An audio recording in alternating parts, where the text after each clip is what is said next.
And now, The Money Show with Stephen Grootes on 702. Let's walk the talk. The Money Show with Stephen Grootes is brought to you by ABSA Corporate and Investment Banking, turning intent into execution. That's how ABSA are invested in Africa's energy future. 9 minutes after 6. Good evening. Welcome to the program. I'm Stephen Grootes. Big developments. If you're someone who travels, if you're someone who knows plenty of people, you might know people who you see in South Africa regularly. They might complain about the queues at our Tambo, Cape Town International or wherever. Big developments there, and you'll hear from the Home Affairs Minister, Dr. Schreiber, about that in just a couple of minutes. The new Electronic Travel Authorisation system going live today. Obviously, it doesn't affect everybody. It's sort of still coming into force, but clearly there are going to be some big changes. And it's just interesting to see how things are shaping up. As you go digital, which Home Affairs is doing and has been trying to do for a long time, suddenly you start to see big changes. We'll speak to the Minister. We will also get a take from the Tourism Business Council of South Africa, Chifiwe Chifengwe, about what this will do in terms of making South Africa a more attractive place for tourists. I thought it was an important issue. We've had, it seems, a couple of bumper months up until a little while ago with tourism, so more and more people bringing money here. Suggestions that the laws that govern trusts are going to be tightened. You can imagine why. It's about money laundering, and you can imagine, again, the why on top of that. If you guess the Financial Action Task Force, you'd be correct. And in a way, one of the things the financial architecture of the world has done, if you want to stay in it, you have to comply with certain things. Now, you might have a view on that. You don't have to be in it, obviously, but it does mean you have to comply with certain things. I think it's a really interesting debate. We'll speak to Stephen Powell from ENS about that. And despite, I think, really quite high fuel prices, it does seem that there's still quite a lot of economic activity around. We'll speak to the economist Elise Kruger about it. Our economic momentum gained a little bit of a push in July. I was very intrigued by that. 011 883 0702 021 446 0567. What's on your mind on The Money Show this evening? The Money Show with Stephen Grootes, live on 92.7 and 106 FM. Streaming on the Prime Media Plus app. and DSTV channel 856. So when I was younger, I obviously went, as you do, from sort of job to job, looking for a way to get an income. I'd moved to a new city and a new country straight after university, and I did some very strange things, which I'm not going to bore you with now. And then I finally got a job in what I do now, which is radio, and I basically stayed in one place for 18 months. I got a better offer to a bigger network, etc. So I went there, and then I came back home after another 18 months, after 2 years there also. And then I got a job at EWN, and it took them about 15 years to get rid of me. And then I came back. And the point I'm making is that for someone of my generation, that seems to have been quite a common kind of thing. You know, you would stay in one job for a long time, whatever it was, the bank, IT industry. You would move up in that group, but you'd build a career in one place. But it seems younger people have a very different view. So they'll be in a job that is their career, their radio, for want of a better word. And they'll job hop quite quickly. Now, if you're my generation, I scratch my head and I go, but why? Well, I've just got to know you. We've just got you trained up on everything. You're now part of, I feel comfortable with you. I think you feel comfortable with me. And now off you go. Why do you do that? And I wonder if something's shifted among younger people. Well, maybe they're looking at me or you and are saying, well, actually, I don't really like it here. Somewhere else might be better. Or if I move more quickly in my career, I might get a better salary more quickly. Maybe. I mean, there is that dynamic. It depends. Or maybe I just don't like the color of the furniture or something. There's something very intriguing about it. I'd like to know your experience, both as a younger person and as an older person. And when you look back, and when you look forward to your career, what do you think about it? Job hopping the right thing, the wrong thing? I mean, it must irritate HR people, keeps them busy, I suppose, employed. But also, just, the cost of moving each time. I quite like staying with the same people. If they don't like me, they'll eventually say so. But I think that's, the way it works. But no, it seems that some people like to change. Maybe they just like the change of scenery. But maybe there's something else to it. Please, your thoughts. 072 702 1702. 14 after 6. 702. Stephen is on X. @ Stephen Grootes. The President, Cyril Ramaphosa, launching the new Electronic Travel Authorisation system today at OR Tambo. It means people will be able to apply for visas online, and then when they arrive here, I'm presuming, will be able to use that visa to enter the country. Should speed up the process for people from many countries coming here. As I understand it, around 4 countries currently qualify, but I'm presuming it'll be rolled out quite quickly to other countries. And obviously people from the EU, the UK or the US that are visa-free don't need a visa to enter here. The Minister at the Home Affairs Department is Leon Schreiber. Minister, good evening and thank you for your time. How's the system going to work? If I'm a foreign national from one of these participating countries and I arrive here, what do I need to do? Good evening, Stephen. Yes, I think we must just start with how it used to work because the contrast is useful. In the past, we had real issues with legitimate travelers, including tourists or investors, from countries that require visas, even for short visits to South Africa. They were really struggling to obtain those. The process was manual. In many cases, it was paper-based, and there were only a few locations. If you think about a country like China, there were 2 locations for 1.4 billion people where they had to physically go and apply. So there were huge economic losses on the one side, but on the other hand, we also had the security vulnerabilities of visa processes that are paper-based, that are manual and that can be manipulated. Everything from a visa permit document to a passport or even just outright bribery is possible when you have a system that is discretionary and where an official is actually processing that application. So we are addressing both the economic side of the equation as well as the security side by rolling out this electronic travel authorization. The traveler will now, instead of going through that tedious process, they will visit eta.dha.gov.za. On that platform, they will register an account. We will verify their cell phone numbers and their email addresses. They will then submit an application which involves scanning their passport. It involves taking a selfie, and we then run facial recognition to make sure that it is the right person. We actually have machine learning technology that verifies that the passport and supporting documents are authentic. And then if they're a legitimate traveler, within 24 hours, they get a visa outcome, which they store in the wallet on their phone. And when they arrive in South Africa, they do facial verification once again. So we've completely removed discretion from this process.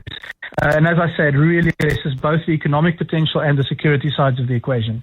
Okay, so in that 24-hour period, which is incredibly quick, I'm sure quicker than other countries that have similar systems, what's going on in the background? What are you actually checking? Well, I saw one of a traveler from India who was one of the early users of the system while we were just piloting it. He actually posted on LinkedIn that he got his visa in 8 minutes through this ETA. So, I mean, what happens in the background is, as I said, the matching to make sure that your face matches your passport photograph.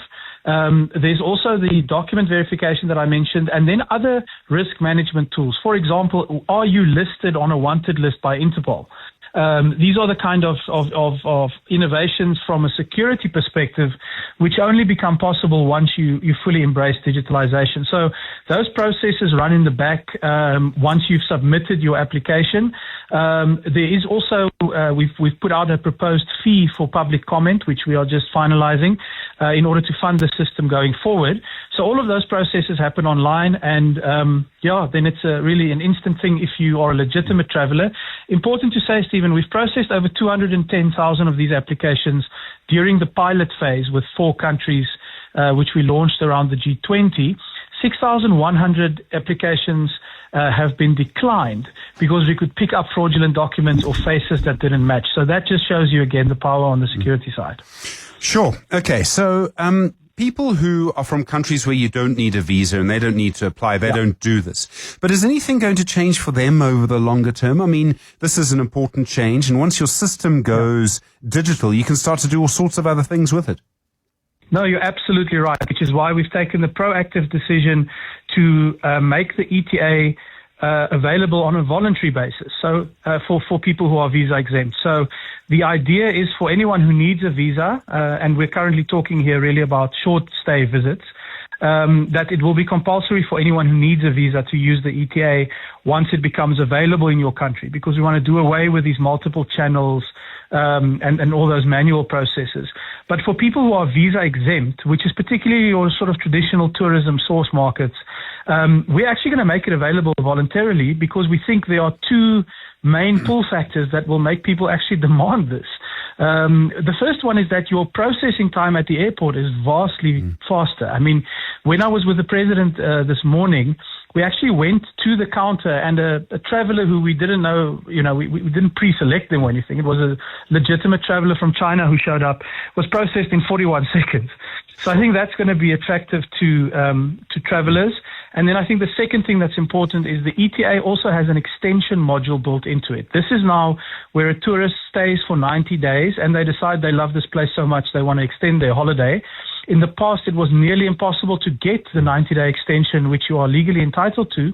And now that's on the ETA and you can instantly get the extension as well. So that is, I think, a real draw card for visa-exempt travelers too. I'm just trying to think of the person from China landing at the airport, going through and being greeted personally by the Home Affairs Minister and the President. And the President, exactly right. And, and there was the BMA official processing them within 41 seconds. And I remember the President asked the traveler, what did you think? How was your experience? And he was beaming, Stephen. He said this is the best experience he's had. This ETA is just completely changing perceptions of South Africa. We could see it on his face. Could we get to a point where you don't actually have to see a human being when you enter South Africa? That does happen in some places and at certain border points, but not at all of them, obviously. No, you're exactly on the right track. So one of the things that we discussed this morning is collaboration with AXA, because the ETA, because it has now fully digitalized the process, it actually removes the role of a passport stamp. In many countries, you will find that there's no longer stamping of passports because the facial verification and the record of you entering is actually stored digitally and it's all linked to your face. And again, when you exit, the face is recorded. So we've got the whole foundation in place. All we now need to do is probably just repurpose these e-gates that are owned by AXA so that we can automate the entry process. And indeed, we really have the building blocks now for a completely automated entry and exit, which is, again, just to emphasize, it's all based on your face. The face becomes the key. The passport, which can be manipulated, the visa document, which can be manipulated, those things are fading into the background as we embrace biometric technology. And this will also change the life of South Africans who travel, right? It'll be quicker and easier for them over the longer term. Well, the most important thing we still have to do for South African travelers is in relation to our own South African passport. So, in a sense, you're right that we can use the same principles behind the ETA at South African passports. I would like to see the use of e-gates much more widely adopted for South African travelers as well. But the real benefit will come with some of the reforms that we're driving on the South African passport. That's not directly related to the ETA, but that's about your passport application process, where we are automating that. We'll be rolling that out to these 400 plus bank branches before the end of the year, which will also be exactly like the ETA, a fully digitalized application process. In other words, you walk into the bank, you look into the camera, and if your face matches your profile, you can apply for the passport. If it doesn't match, there's nothing you can do. There's no one you can pay to get a passport. And that's part of what we're doing to really enhance the legitimacy of the South African passport. And once we've done that, we can then go and negotiate for more visa-free access. The Minister, Leon Schreiber, the Minister of Home Affairs, on The Money Show this evening. Chafiwe Chifengwe is the CEO of the Tourism Business Council of South Africa. Chafiwe, good evening. You can imagine you do a long-haul flight to South Africa, 16 hours from Atlanta. You don't even know what the time is. The sun's shining at the wrong time. You've got the kids who are grumpy. You've had no sleep. And then you're confronted with a long queue. I mean, it must be the worst thing. This surely will go some way to improving people's first impressions of South Africa. No, absolutely, Stephen, and good evening to you and to your listeners. It will go a long way. It is something that we've been advocating for quite a number of years. If we go back, in 2018, when we were working out a strategy to get more tourists coming into South Africa, one of the things that we put as the number one thing to do was to get a fully automated world-class e-visa with improved airport infrastructure, which is the e-infrastructure, meaning the e-gates and so forth and so on. So the fact that we are where we are today is testament to the work that both of us, ourselves, so the TBCSA, the Department of Home Affairs, and other partners, including the Department of Tourism, we worked hard together to make sure that we arrive at this point where we can say we have the ETA, which is then much better than other systems that we had in the past. So this is a positive. It will go a long way in ensuring that tourists who want to come to South Africa from the countries that requires visas are able to apply, get approved on time, and they're able to travel. So this is positive, and it will go a long way. It's taken a long time. I mean, we should have done it before. Is there anything else that needs to be done after this that would make it even easier for tourists to come here? And I remember speaking to you at the time, the huge sort of arguments around the documents you need to bring a child into the country, for example. No, absolutely. I think we've moved at great speed to get to where we are. What's going to be important going forward is the sustainability of the system. We want to make sure that the system is always on.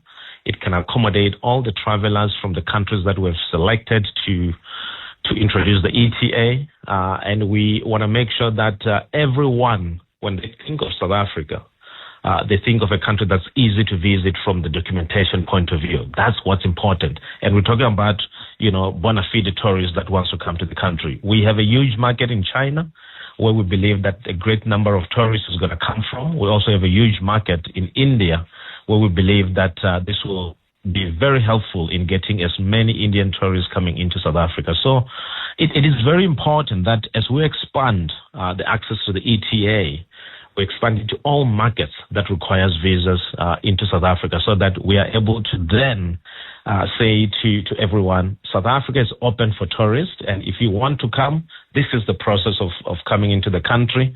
It's also going to provide safety in terms of those that come in.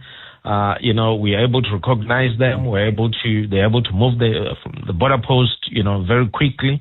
And for us as the Tourism Business Council, this is a positive. It's something that we've been talking about for quite a number of years. It's some of the work that has gone into this. We funded the work to make sure that it happens, the research, the studies, especially the comparative studies with other countries. So it's very important that today we witness, the launch of ETA. But sustainability of the system is important. We must make sure that it's always on. People are able to use it because when someone is overseas, they're trying to apply for visa. If they go into the system and the system doesn't work, they will choose the next country. Chafiwe Chifengwa, thanks very much. Really do appreciate it. Such an important point. They will choose the next country. Chafiwe, of course, is the CEO of the Tourism Business Council of South Africa. 27 minutes after 6. The Money Show. The markets. Chris Stewart's portfolio manager at 91. Chris, good evening. Well, ShopRite. I mean, it's as if their results came within 60 minutes. They've been so strong again. Yeah, good evening, Stephen. Yeah, a strong trading update out of ShopRite. A very solid earnings beat, guiding to diluted headline earnings per share growth somewhere between 10 and 15%. And if I take the midpoint of that, that's probably about 5% ahead of what the market was looking for.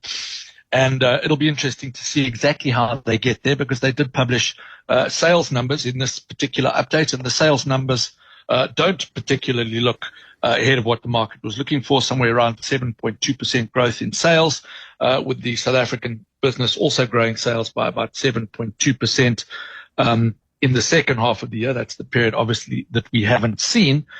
So, to match market's expectations for sales, but to beat earnings by 5%, and given that you've already reported your interim numbers, to beat second half earnings by somewhere closer to 10% means that something's presumably happened on the gross profit margin line and or on the operating profit line. So, volume's okay, but certainly further down the profit and loss statement, a decent beat in the market rewarding them today.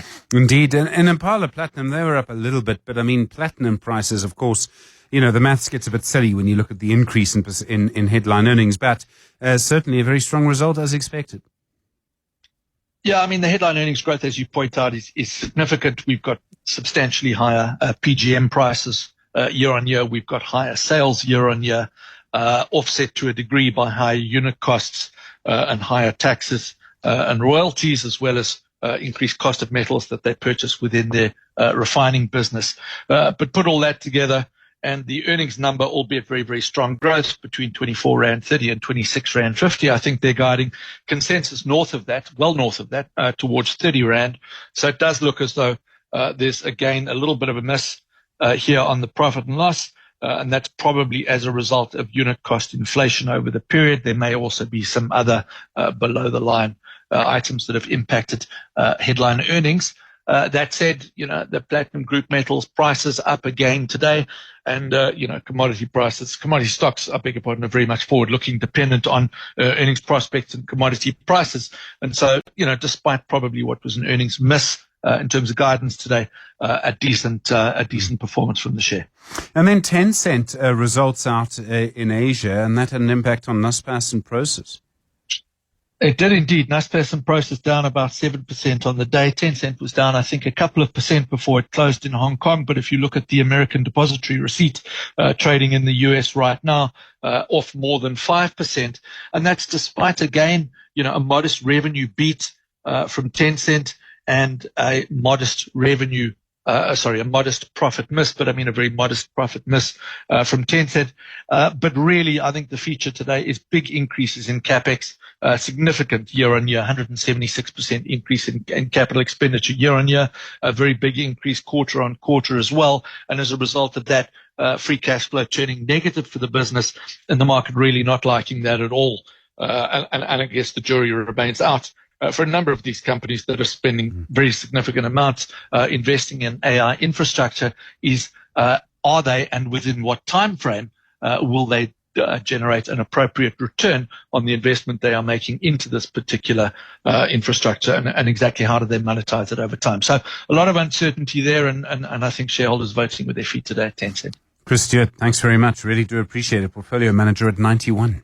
WhatsApp Stephen On 072 702 1702. Well, you heard the conversation with the Home Affairs Minister and, of course, with the Tourism SA about some of the issues relating to the new system of electronic travel authorisation. In other words, the new biometric system that we're seeing. Your thoughts on that? Hi, Stephen. Just listening to the discussion about the ETA and the technology is entirely dependent on facial recognition. We live in a world where many people and many travelers have facial cosmetic surgery, some of which substantially changes people's facial architecture. How will the system deal with that, seeing everything is dependent on exactly what your face looks like?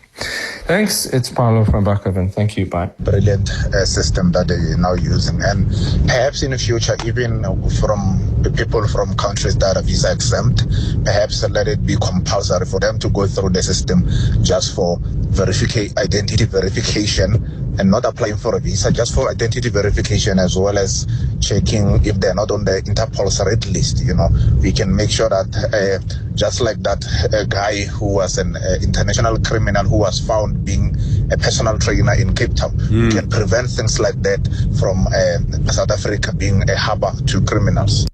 Yeah, very interesting. Yeah, this is for people from countries that you do need a visa to enter, but the visa exempt people, I think there are going to be big changes coming for them as well. Shouldn't make their lives any harder, but just the whole digitization of the system.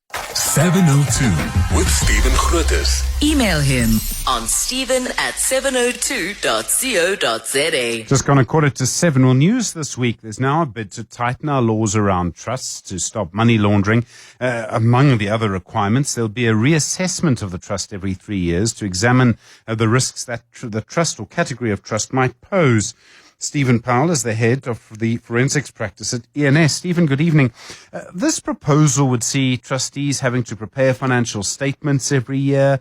There'll be a couple of other things. How onerous would these new rules be? Hi, Stephen. Good evening, and good evening, listeners. The reforms are going to create extra administration, make no doubt. So I think a lot of administrators in the trust environment are not going to be terribly pleased by the overall that is currently being planned. But what we have to understand is this reform is really about transparency, accountability, and preventing the abuse of trusts for financial crime. And if we just look at all the details coming out of the Madlanga Commission, it's quite clear that the Mamela Syndicate and some of the other parties that have appeared at Madlanga have used trusts to conceal that they are the ultimate beneficial owners.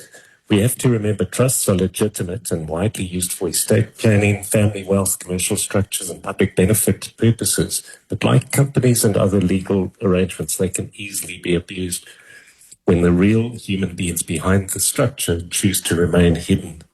Thanks, Steve. Okay, so I mean, the whole point of this is you want to know who the money is flowing from and where it's going to. You want to know the identity of that person, of those people, right? And part of this then, as you point to in the Madlanga Commission, we've seen all sorts of evidence around trusts. Do you believe that these proposed changes would fix that problem? Would they then fix the problem that the authorities are trying to solve here? I think that it's going to make a real difference, Stephen, and it's going to give the master a number of powers to actually penalize the provision of false information, and the penalties are hectic. The provision is made in the bill for a penalty of up to 10 million rand or 5 years jail time if you supply false information when you create this trust. So I think it's going to have real stick, and it's going to also provide the master's office with supervisory powers and also further admin for the master's office. Where I'm a little worried is whether the master's office will have the capacity to actually deal with all of these new changes.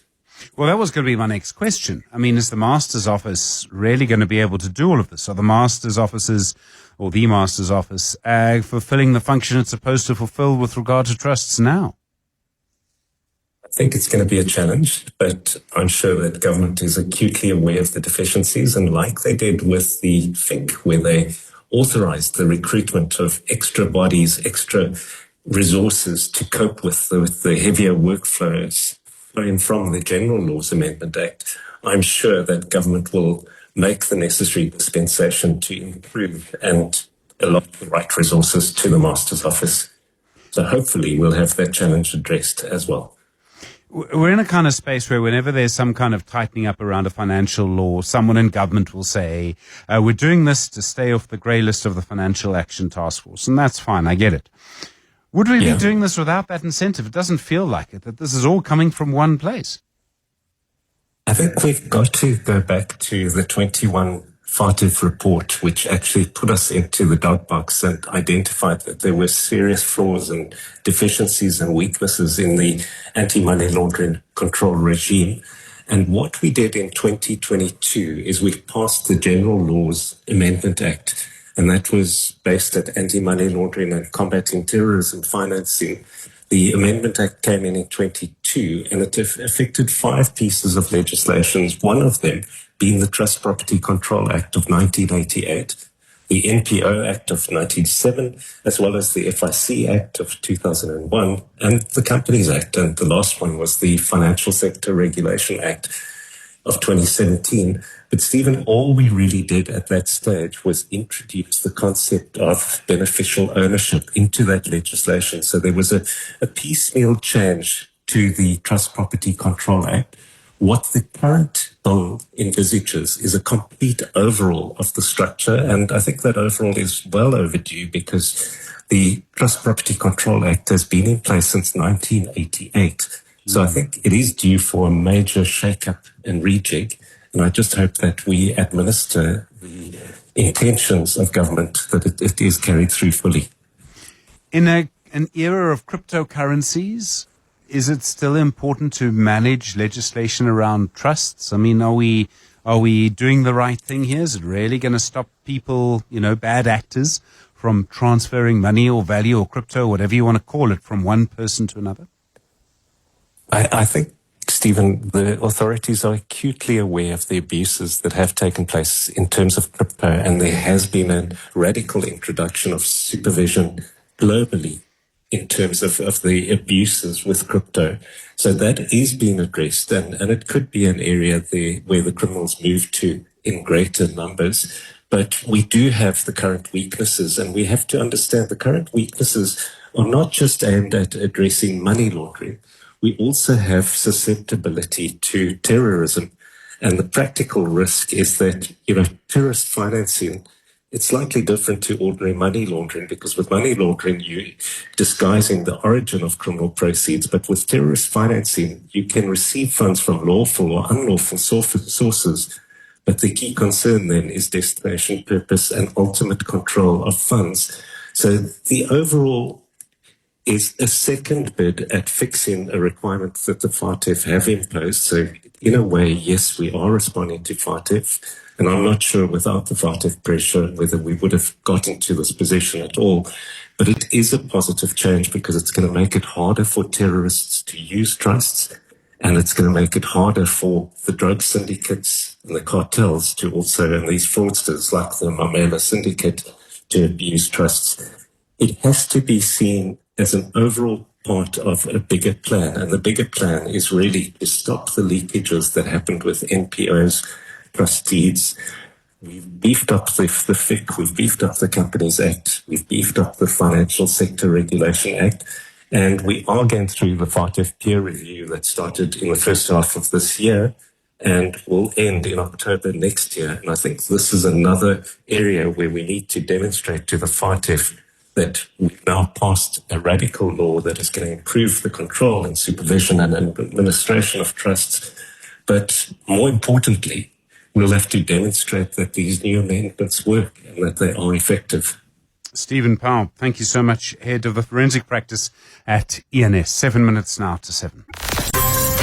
The Money Show with Stephen Grootes is brought to you by ABSA Corporate and Investment Banking, turning intent into execution. That's how ABSA are invested in Africa's energy future. Well, the latest Paying Economic Index suggests that while July was still a tough month, our economic activity did improve. Maybe lower fuel prices, although diesel prices were still very, very high. Elise Creer is the independent economist who looks at these. Elise, good evening. So how different was the month of July compared to the month of June? In June, the price of petrol, if I remember correctly, was quite a lot higher. Good evening, Stephen. Yes, we had in July, I would say the first month where both petrol and diesel prices came down quite significantly at the pumps. We had before that a diesel price drop already in in June. So it was a second consecutive month for the diesel price. But yeah, it definitely did make an impact, I think, on the economic activity outcome that we have seen in the index in the month of July.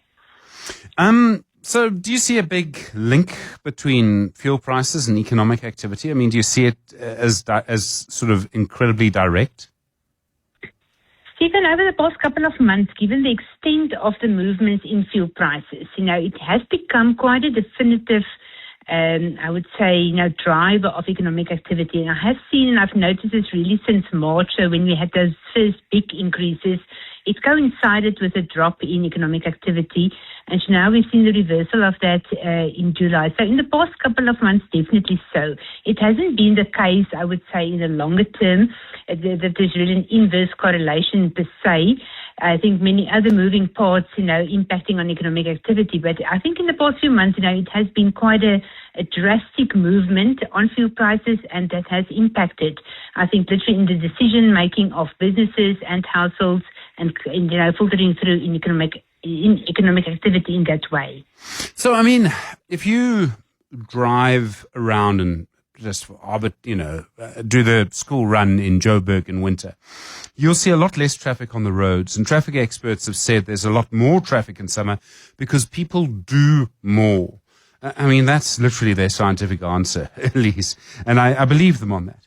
Does that kind of thing have a big impact on your index? I mean, if people are doing less, are they spending less? Or maybe if they're, actually not doing as much, they're spending money in different ways. I think definitely in different ways, rather, Stephen. And I think, you could get this scenario of, I think just different seasonal sort of priorities could impact, but also what you have left in your pocket could impact you in terms of what you really have out there for discretionary spending and for your outings. So I can't say that, I would say the lifestyle change between different seasons.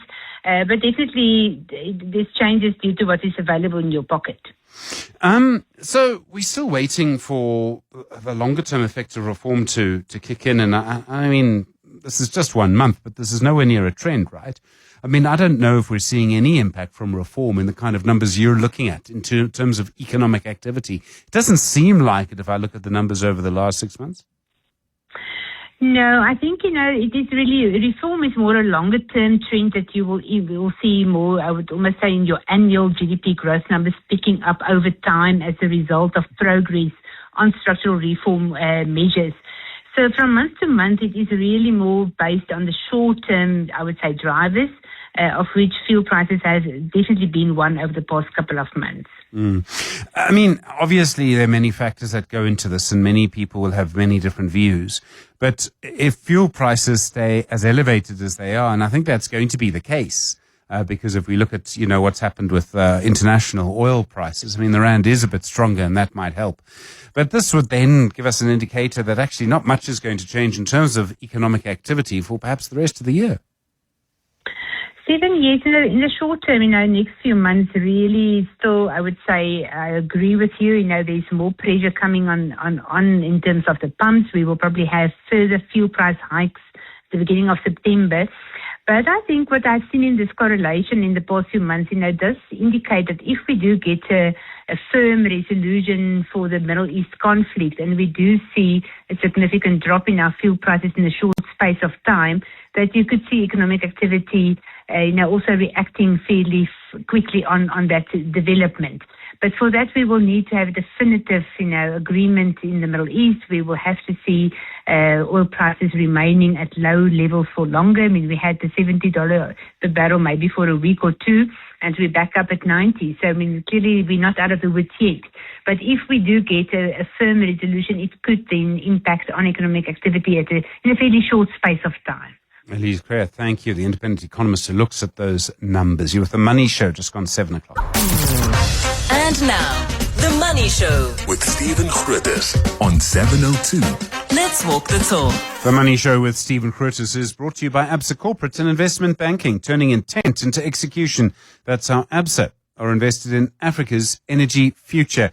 Well, plenty to come in the next little while. This issue of why it seems that younger people are kind of job hopping more than older people did at the same stage in their careers. Now, I'm talking about when you're in a job in your career. I don't mean, waitering or car washing as your first job. I mean, in the career that you want to do and why that seems to happen. We'll speak to Lindiwe Sibisho, the Managing Director at REM Channel, in a moment about this. Wendy Nola, looking at issues around home loans and fixed amounts. I think that's going to be an interesting conversation. And really looking forward to your shapeshifter this evening. Someone who's had a long career in banking. Funeka Montjane is the CEO of Personal and Private Banking at Standard Bank. Actually been in the same section of the bank for a long time. So an interesting counterpoint to some of the conversations that we're looking at having. I think that'll be really interesting. You might want to stick around for that. Good to hear you, of course. 011 883 0702 021 446 0567 and voice notes this evening on 072 702 1702. The Money Show. Business Unusual. Well, I suggested earlier that maybe it seems to me younger people are job hopping more than older people did. And in the previous generation, mine, you would try and sort of build up a career in one place for quite a while. You'd move up and, some people would start their first job as whatever and end up as managing director or something. And I can imagine managing younger people and thinking, well, it's taken me 2 years to get this person to learn the culture. They're comfortable. I'm comfortable with them. They're comfortable with me. They're sort of 100% productive. And now they're decided to go away. And how frustrating that can be. So I asked your thoughts on this. And on 072 702 1702, we got some very interesting replies. Hi, Steve Ovo. Mpo here. I think the reason why a lot of young people don't stay long at companies is because companies don't have loyalty as well anymore. Like back in your day where companies would mentor you properly to make sure that you can deal with any outcome. Now there's a skills overload. It's like if you can't do the job or if you can't conform to the company very quickly or assimilate, they just get rid of you. They put you in performance management and off you go. So young people have figured out, you know what, I'm just going to use you to move up the ladder and I'm also going to go. And that's that. And then when it comes to this whole visa thing, I don't know, maybe I'm wrong. I just feel like the countries that charge us or who want us to have a visa to go to them, they should also require a visa to come here. And I know a lot of people are going to say tourism, it's only fair. We jump through hoops to go to the US, they should jump through hoops to come here. On the issue of job hopping, there's various reasons, but from what I've observed, a lot of young people are not in the spaces where they hope to be. For instance, you have people with teaching qualifications or nursing qualifications working at Pick and Pay simply because there's no job opportunities or not enough job opportunities in those spaces. But for survival's sake, people are left with no choice but to take whatever that's available. So they would obviously hop from one job to another until such time that they are able to secure what's relevant to them, especially given the current situation in South Africa whereby graduates are sitting with their qualifications and for survival's sake one has no choice but to take what's there. So I think that's what also leads to these job hopping trends, same in Alberton. Thank you for those. Yeah, interesting to hear them. Lindiwe Sebesho is the managing director at Rem Channel, and Lindiwe has been looking at this. I mean, Lindiwe, has something changed in the culture of work? Maybe the workplaces, maybe company culture, maybe younger people? Good evening, Stephen. And yes, I fully agree with the callers that have just called. The reasons for young people not staying long in jobs are varied. I think for me, the youth unemployment in South Africa is one reason. I think it went up to 47.4% per the latest stats. So I think in the South African context, the challenge is also that we are not hiring enough of them. And as one of the callers said, we're not hiring them in the roles perhaps that they have trained for, or maybe that they aspired to when they were, doing their studies and looking at their career prospects. But also there's just been so much change in corporate South Africa and in various sectors of the economy in terms of restructuring. And therefore there is a perception that employers themselves are not keeping people long enough for them to grow careers and perhaps, stay as long as their parents or previous generations were. So, I mean, is this about COVID? Is this about work from home in some way? Is it about a sense that actually I'm not valued here? Is it just that over time, the way in which corporates have treated people for so many kind of generations, people have just had enough of it and they're a lot more cynical than they used to be? Absolutely. I think there is also the sense that people are a lot more informed now. There is also the challenge of the skills mismatch in the context of South Africa. There's also the view that the employee value proposition needs to be meaningful for young people. And this is not just about pay. It's also about the benefits, the flexibility, the learning, the mobility, the visible career path, because young people also need to be trained not just for today's skills, but also for their future jobs. And I think the article that we are referencing, although it's very much focused on the States, also is applicable here. People want to know what their career path, opportunities for growth and so on are. In our stats as Rem Channel, because we look at this from a salary and wage movement and retention and turnover perspective, we've actually seen that the two reasons why people leave, jobs, not just young people, is better career prospects, 76%, which is slightly more than better pay, 74%. But I mean, those are related. So it's also about economic pressures and people needing to earn more, but also to grow in order to earn more. So, I mean, this is the thing. I mean, so many companies now sort of realize, I mean, in my day, I mean, there was a bit of, how is this employee, this young person going to grow? What are we going to do for them? Companies obviously are doing a lot more than that. And I can suddenly see why. They're very worried about trying to retain talent. If you don't give them that pathway or invest in them and make them feel invested in, sometimes it's the dreaded online course, but if they don't feel invested in, they're not going to stick around. Absolutely. And I think this is where succession planning also becomes a challenge for a lot of organizations, because what you want is to ensure that employees develop both from a breadth and a depth perspective. So when people do job hop a lot, they may not necessarily develop the depth that's required for them to be suitable for future roles. But it needs to be clear, and that's why career pathing, talent management is very important for organizations. So I was going to ask about that. I mean, if I'm running a company now, I'm not, but if I were, And I'll be thinking, well, in 10 years' time, who's going to take over? I'd want someone who's been in the company for a long time. That's going to be a lot harder to find suddenly. Absolutely. That's where you have to then make the value proposition, overall value proposition, very clear. And that's why I said it's not just about pay. Yes, pay has to be fair and competitive. Benefits have to be meaningful. They have to look at the different career stages that people go through, but also life stages. So you've got to plan ahead with your people, especially the critical talent that you want to retain. So be clear about your strategy, what you need from a skills perspective, how you are developing that skill, and then partner with your employees. This thing of planning outside and not actually including employees in those plans is also what makes them not really believe in the future that you are building for your organization. There's so much that's sort of interesting about this because some people would just say if someone is about to leave, pay them more money. Does that work?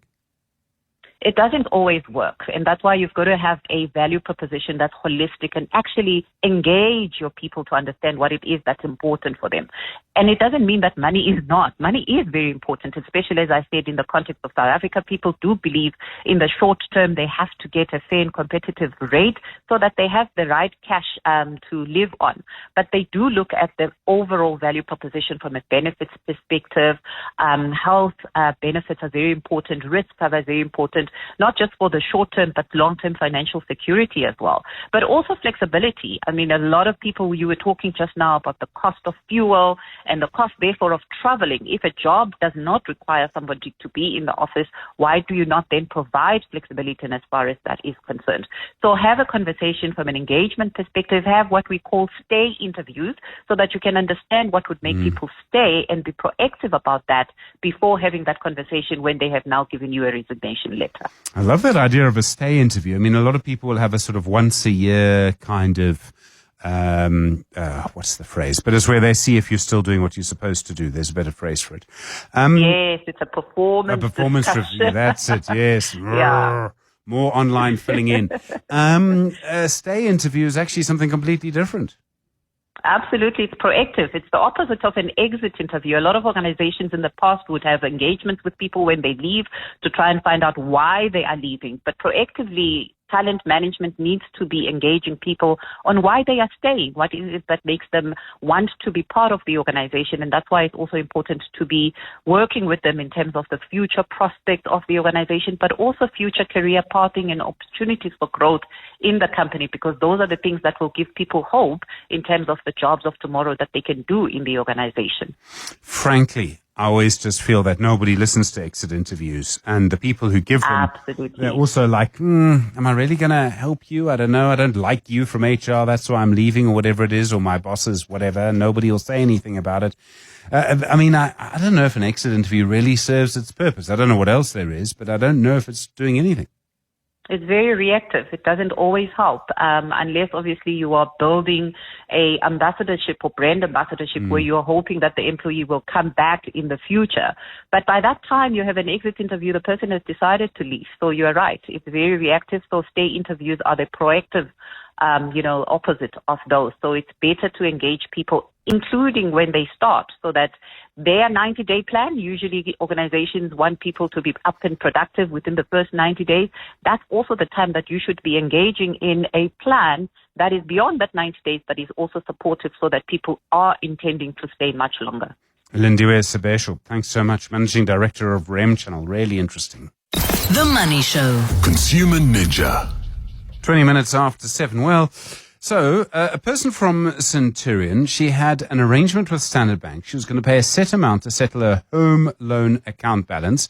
And as Wendy Nola recounts, she stuck to it. She was told there would be no interest, and her statement said that. So you're getting your statement. It says no interest is being charged.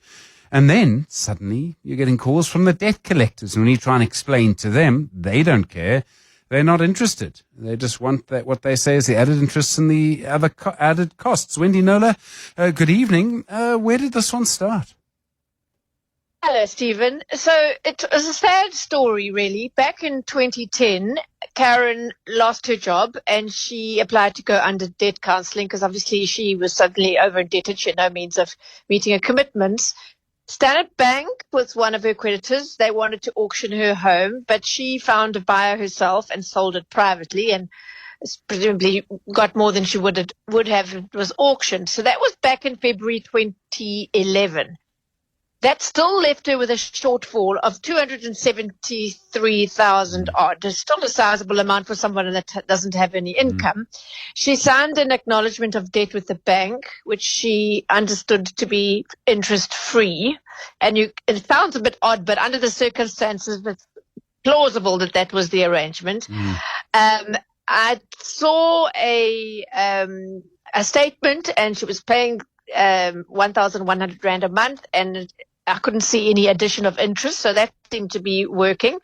I also saw a 2011 letter from the bank, and this is interesting, saying that her installment should be 2,280 Rand, but not less than 1,000 Rand a month. So giving her the opportunity to pay less. Right, okay. So by May 2018, she'd got that balance down to 128,000. And yeah, all was going well, but then things took a nasty turn. Okay, so what went wrong? She started to get phone calls, I presume. The bank sold the debt on for some reason, first to Norman Brissett and then to collectors Nimble. Karen only found out about that first sale in a letter that reached her in April of 2019. And once the collectors took over, interest and other charges started appearing. And she said she didn't have any warning of that. And so by the time she wrote to me last month, after 16 years of paying every month without fail, she owed 153,000 and some change. So in other words, more than what the collectors, more than the debt that the collectors took over from Standard Bank in the first place. And she said all Nimble will say is that they took it over with interest, nothing more than that. And she couldn't, between the bank and the collectors, she couldn't get anyone to listen to her to say, but that wasn't the arrangement. Sure. There was supposed to be no interest. And why did you hand me over, kind of thing. Yeah. I mean, surely if you and I, Wendy, have an agreement, your debt is to me. I can't now go and give that debt to someone else without you saying, can they? Well, if I stop paying, if I default, then yes. But the National Credit Act says there has to be disclosure. So there were a number of issues here, and so I went to Standard Bank and I said, I sent her statements and the acknowledgement of debt that she'd signed, and I asked, why interest only started showing up on the statements after she was handed over, why she was handed over, the usual questions. And why she wasn't warned. I think it starts with, if interest was going to be applied one day, she should have been paying a higher installment than a lower one to reduce any possible interest. But it was quite a strange case all around, Stephen. Yeah. So, okay, you go to them, and now Standard Bank, it's not their debt, I'm sure, is one of the issues here, because now they've sold it on. So how did they respond? I didn't have much hope, to be honest.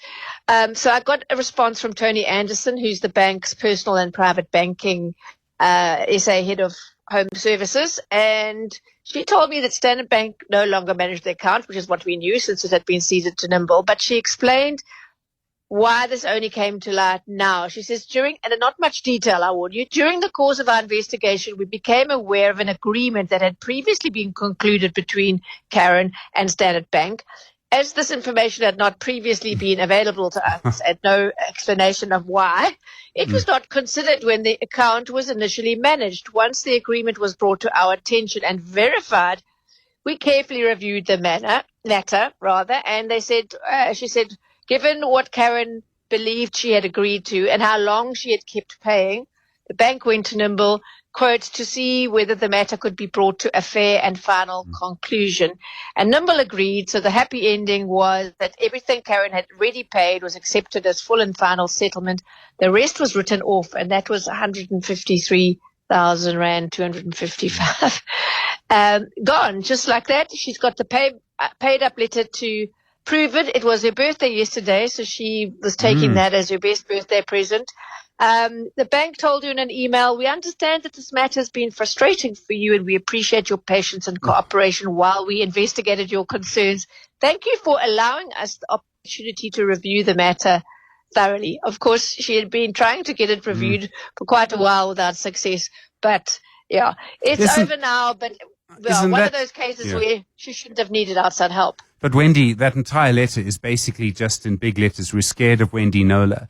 I mean, that's all that letter says. Your words. Yeah, but it's all that letter says. I mean, this is nonsense. They should have been aware of the letter. They say only after an investigation. There'll be other people who would have had similar things, who didn't do what they did. And then what happens to them? Exactly. It's the same old story, Stephen, where the actual client is stonewalled, is kind of, stuck in that call center in an email channel, the customer service consultant, whatever they're called, and nobody's actually with any authority and is actually looking and saying, well, she's saying she had this agreement. Let's look, what happened when I got involved. But I've been saying this for years. It would be so gratifying if that kind of resolution happened without a third party putting a spotlight on it and saying, hey, don't you want to look at this now? That something's funny here. Anyway. Okay. So, I mean, if your debt gets sold on, I presume you have to be told. And if that happens, what should you do? You do have to be told. Okay. So I would say keep every acknowledgement of debt or settlement letter that you ever sign. If there were some agreements that were made over the phone, insist on the call recording. And if they can't find the call recording, they have to give you the benefit of the doubt. And it's really important to do all that because when the accounts move from one owner to the next, sometimes years apart, the paperwork doesn't always follow the file, as we saw here. And then I'd say always push yourself, and I know it's not always possible, but spare yourself high interest and other costs by paying the highest amount you can possibly pay off a debt. Because it'll save yourself. It will save you. Sorry, my tongue's suddenly gone on strike. Save you loads in interest, ultimately. This was a satisfying case. 16 years of payments, and finally she's done. But as we've said, pity that resolution didn't come a lot sooner. Shouldn't have happened. Wendy Nola, thank you so much. You Consumer Ninja. Really do appreciate that. The Money Show. Shapeshifters. 24 minutes now to 8 the time. Well, your shapeshifter tonight is someone who's been able to carve out a long career in banking and get to one of the top jobs in the entire industry. Funeka Monjane is the CEO of personal and private banking at the Standard Bank Group and joins us now. Funeka, good evening, and thanks so much for taking the time to spend with us this evening. I really appreciate it. Good evening, Stephen, and the listeners. How are you doing? I'm well, thank you. I suppose we should start, I suppose, at the very beginning. You were studying at Wits University as sort of where your LinkedIn profile starts. Where were you headed at the time? What were you looking at doing? What was sort of going through Funeka's mind when you were, 18, 19 years old? Yeah, so 7 years earlier, when I was 11, I read an article about Nonkululeko Gobodo, who had just become the first black female CA. And that was on top of having just read a Sunday Times newspaper about CAs earning 10,000 a month. So those two sparked the dream that, okay, I want to be a CA. So that's how I ended up at Wits, got a scholarship from PwC at the time. And I was at Wits. I'm determined to become a chartered accountant. Sure. I mean, Nonkululeko, and I've spoken to her about that. I think she, about the sort of, in a way, a burden, but I think the example really is the better word that she set. And I keep bumping into people who will talk to what she did at the time. I mean, it was clearly so important. I mean, it was so obviously so important, but it was so important. It was. It gave all of us permission to say that this dream is not beyond reach. And so it was. And it's also about the relatability of it all. And at that time, if you remember, this was in the late 80s. We all needed that. Yes, no, of course. You got a bursary, you say. Was it difficult to get those? I mean, the timing is interesting. I mean, this was, a lot was beginning to change in the country. In some ways, it looked like things were happening. In some ways, it didn't. The time, how were you feeling about the country at the time? Where are we now? In the early 90s already? This is now 1995. So this is just a year now after our transition as a country, or the birth of the country.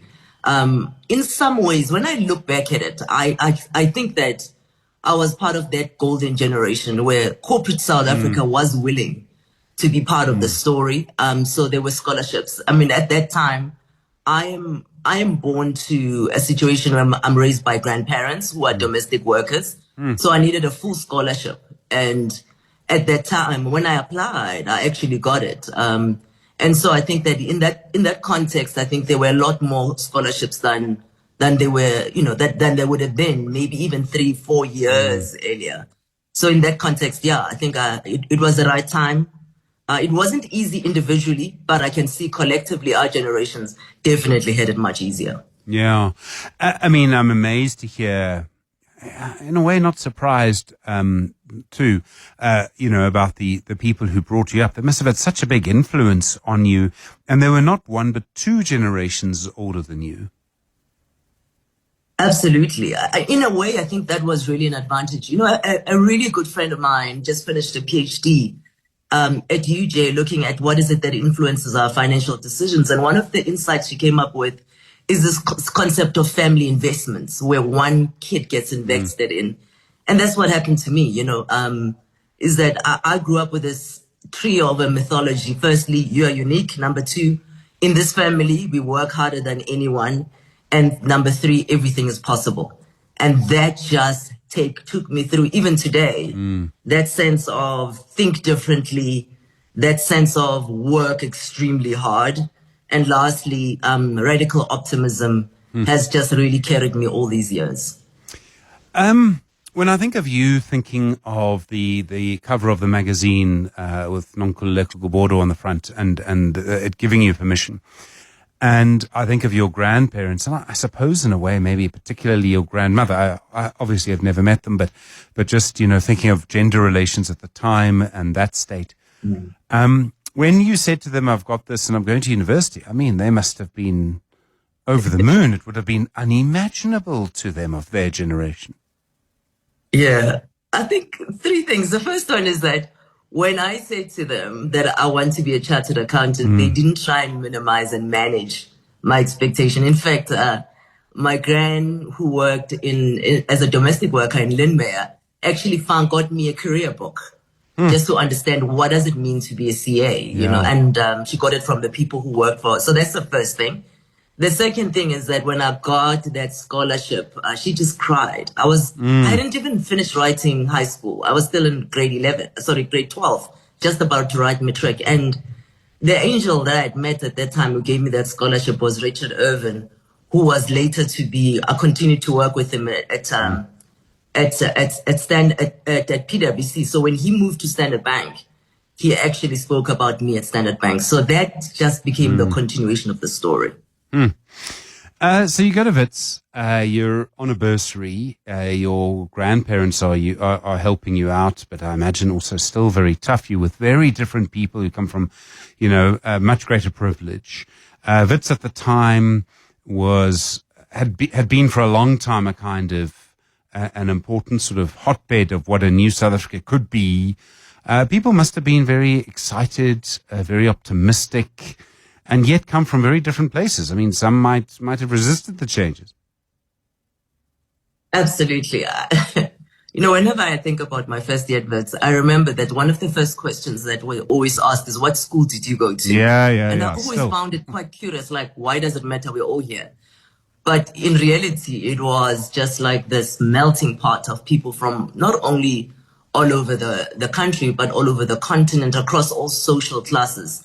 I had been warned by the head boy at our school that actually if you don't go to class, you're going to fail. So I was very clear that I come from where I come from, first person in my family to go to university, and I'm going to have to focus. So I was super nerdy. Well, look where it ended.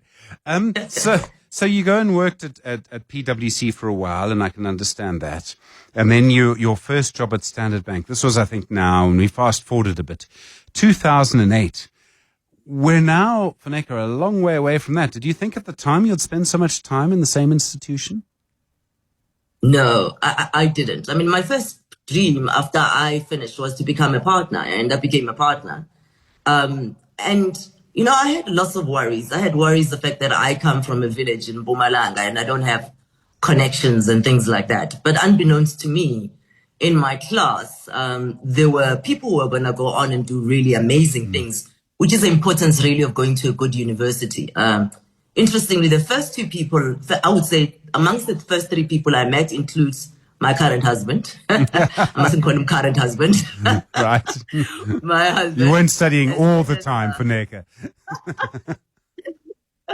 My husband, as well as one of my best friends, Mary Villagas, who's the CEO of First Rand. So it ended up just being an incredible place where you could actually just build a really incredible network over time. I mean, it's so interesting what you talk about networks, because one of the observations I make from people I speak to in this slot, in our shapeshifter slot, is how many of them went to what I call the suburban school. So not always private, but a private or sort of good suburban government. And you're one of maybe 5 in the kind of 2 years I've been speaking to people in this position who didn't, so it's really interesting. I mean, did you feel a lack of confidence as a result of that? I mean, clearly it didn't hold you back. Yeah, I think that the 4 years that I spent at WITS, I think was incredible in terms of like closing that sort of gap. Because I think I could just see myself in relation to everyone. And I didn't get a sense that other than this worry about networks, I was still, the original mythology of my family that everything is possible stayed with me. So I think that actually made the biggest difference. Okay, so you're at Standard Bank. You know at least one person there, maybe others. And you're sort of starting a career in banking. You've moved from PwC, and now you're kind of there. And obviously, the first thing you have to do is kind of learn the industry. You would obviously have known it to an extent, otherwise they would never have hired you. But was there something then that you found interesting in banking, or did it just kind of happen that you ended up staying so long? So I left PwC to go to banking because I had this very strong sense that our generation, having been given so many things by the previous generation that really fought for political freedoms, that we had to do something bigger around prosperity. It was just a vague idea. And I thought that banks, at its basics, are there to take the resources of the Republic and allocate them to its most worthy causes. I wanted to work with really smart people. And I also was attracted to Standard Bank because of its own sense of purpose. So that was the 3 things that I knew. And when I got there, you're absolutely right. The first thing you have to do is to just buckle up and learn the industries. But what I did is that my first job was in finance, which is something that I know. So that gave me an opportunity to get maybe early successes while I'm actually learning the banking of banking.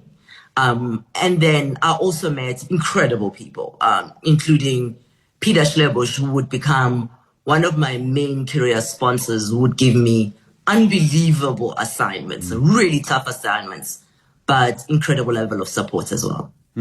So in your time, I mean, you're at personal and private banking. You've been there for a long time now. Not that long, but you know what I mean. And 18 years. and in some ways, you're right at the coalface of how banking has changed for individuals, because it's gone from, I mean, in my memory, so maybe a little longer than 18 years, literally queuing at a bank with a check to pay my rent, to everything just, I look at a phone and there we go. And how, from the inside, what have those big changes been like?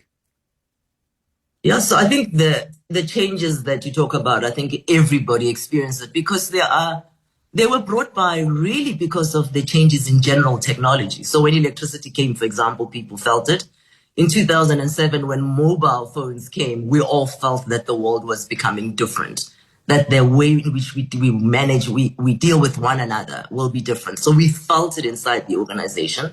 Just like today, we can feel that AI is another quite significant general purpose technology change that's going to change how humans deal with one another and how banking will be in the future.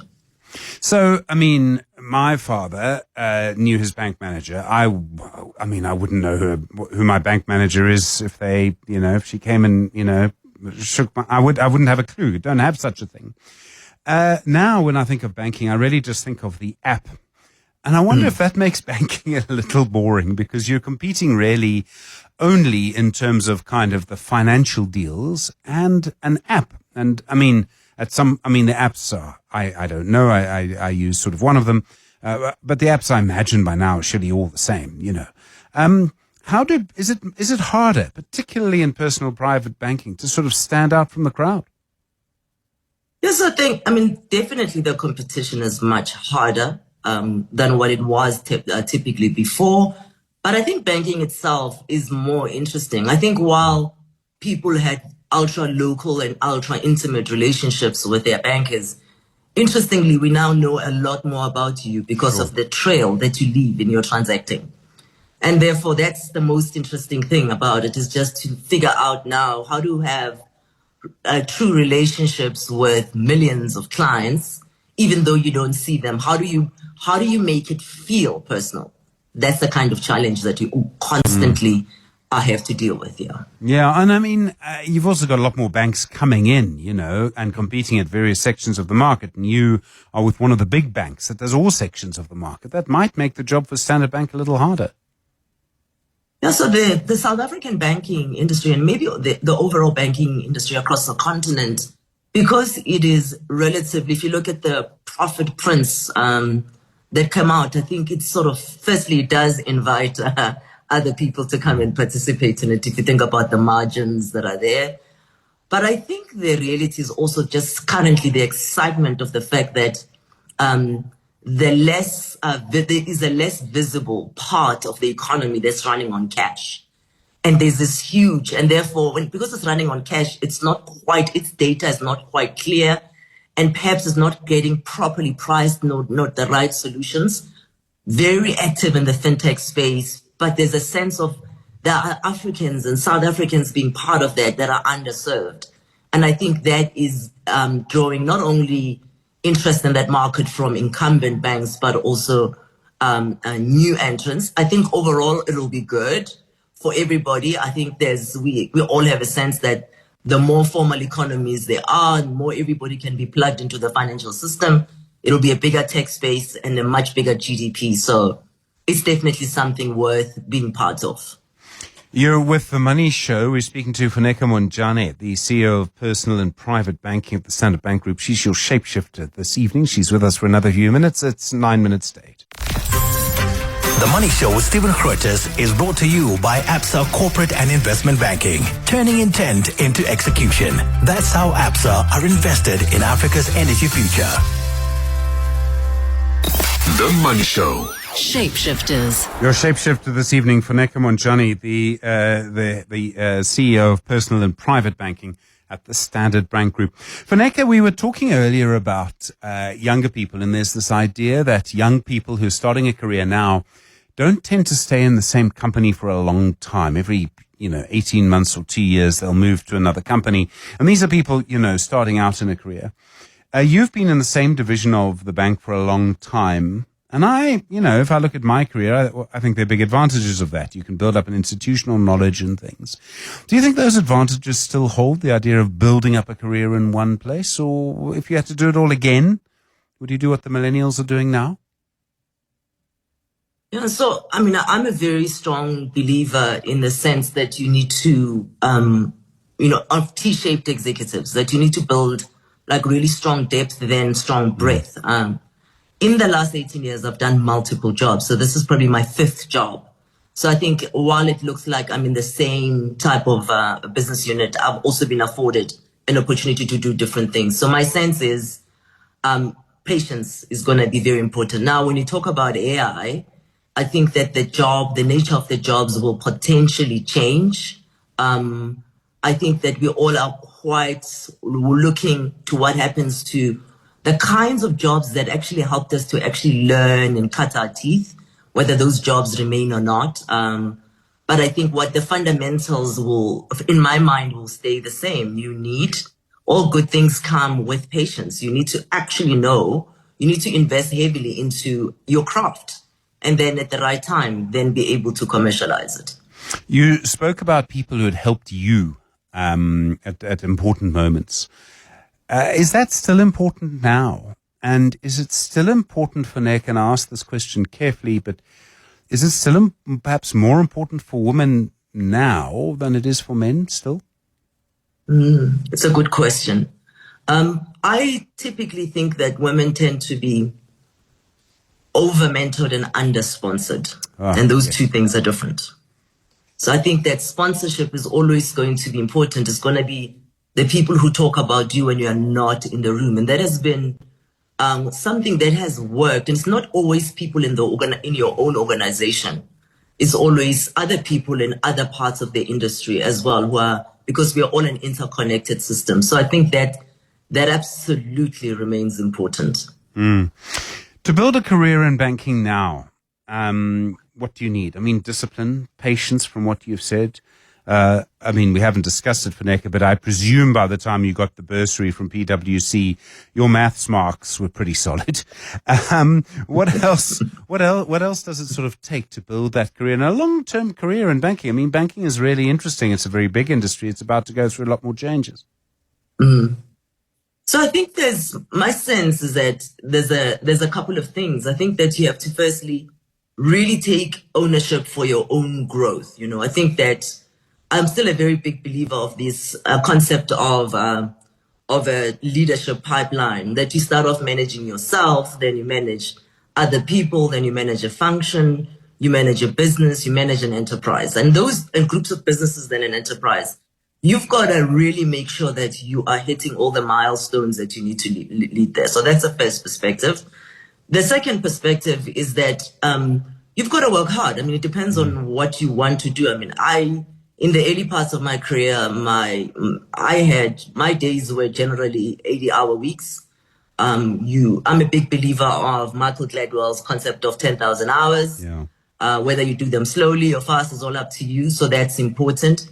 And one of my mentors along the line, which is my last point, told me who's now at our competitor bank, Leon Barnard, told me that there's a difference between skill and acumen. That you've got to make sure that depending on what you want to do, that you need to make sure that you are also developing along the way your business acumen, which is really an ability to spot opportunities, create value, and also capture value, and constantly be thinking about how you are doing that in a different way every single day. That's so interesting. Funeka, we've got just a minute left. There's a sort of rule here. I'm about to ask you what you do for fun, and you're please not allowed to say jogging and spending time with your family, because that's what everyone says. So something other than jogging, Funeka. What do you do for fun? Well, I have a 1-year-old, so that's But actually, I absolutely, in my other life, I would call myself a beauty influencer. I love all things fashion, makeup, beauty. What I have found is that I've seen a lot of, over the years, young people who are super, super smart, but they don't always visible because of this, of the way they present themselves. So I've taken that on, and I'm here to make sure that unicorns out there are going to go on and be visible. Funeka, that's so interesting. Funeka, it's been great to talk to you. I really appreciate you giving us the time. Thank you so much. Funeka Montjane is the CEO of Personal and Private Banking at the Standard Bank Group. Such an interesting story. I mean, one of the great things about talking to shapeshifters is they all come from such different parts of our society. So I found that really interesting. Funeka, thank you very much indeed. All because of a magazine cover of, well, someone who lit 1,000 careers, maybe 1 million careers, non-Khuleleko, and of course you can imagine what she was able to do during that time. The Money Show with Stephen Grootes is brought to you by Absa Corporate and Investment Banking, turning intent into execution. That's how Absa are invested in Africa's energy future. Well, looking at the US, things turning slightly positive. There were inflation numbers earlier that were in line with expectations. The Dow Jones is up 0.06%. The Nasdaq is up 0.65%, and the S&P 500 is up 0.3% so far. And of course, still a little bit to go. Lots, of course, to look forward to, and that we'll be discussing tomorrow. Don't forget Investment School on your radio tomorrow. Good evening. It's 8 o'clock.